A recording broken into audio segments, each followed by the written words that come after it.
If you love to make Irish coffees at home, or if you like me, rum, calypso coffees and stuff like that, then you're gonna want these. These look really, really cool. These are the Bar at Drinkstuff Irish coffee glass complete gift set, 4 times 8.8 ounces. That is roughly 250 ml. Now, I was thinking about demonstrating. I've got one already made here. I've done the Essence Irish glass.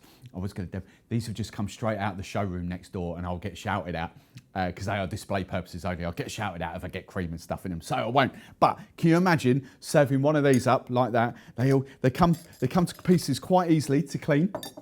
Let's get these out of the way so you can kind of see. They come to pieces so you can clean quite easily. So you get that bit, you get your glass, but you get your little sort of disc stirrer with the straw in there as well. I think these are absolutely really, really cool. Just pop that back in there. He says, put it on upside down. There we go.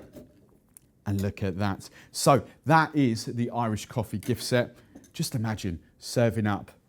You get your friends and family round, serving them up an Irish coffee that looks like that in there.